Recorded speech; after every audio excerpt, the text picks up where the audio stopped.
मरवत साहब, आपको एडवांस ईद मुबारक। ये बताएं कि ईद कहाँ मनाएंगे आप? ईद इस्लामाबाद में इंशाल्लाह। आपको भी मुबारक हो एडवांस में।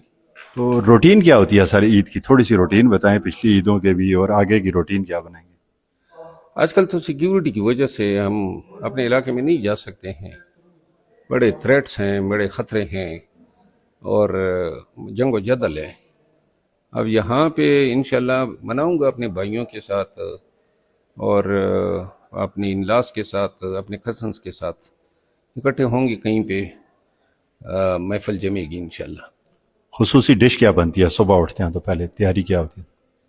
मुझे तो वैसे सुबह सवेरे हलवा और पुलाव का मिक्स अच्छा लगता है।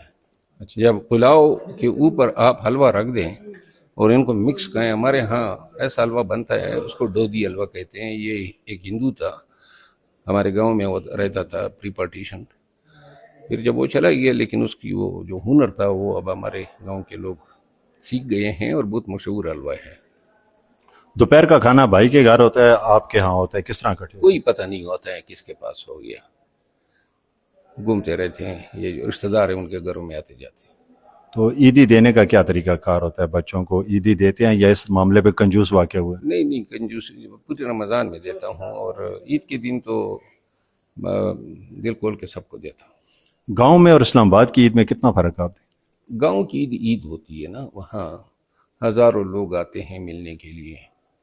बड़े तमाशे होते हैं, ढोल और ये शहनाइयाँ, ये हम बड़े एंजॉय करते हैं। एक ग्रुप आता है, दूसरा आता है, वहाँ एक तरीका है। लोग अपने साथ ढोल वालों को लेकर आते हैं, ग्रुपों में आते हैं और नौजवान बूढ़े बच्चे सब उनसे ईद मिलते हैं। ज़िंदगी में हमें एक साल बाद ईद के मौके पर ही पता चलता था कि कौन बड़ा हो गया है, कौन मर चुका है, क्योंकि मुलाकाती मसरूफियात की वजह से इतने वसीफ़े मैंने पर अपने लोगों से बहुत कम है।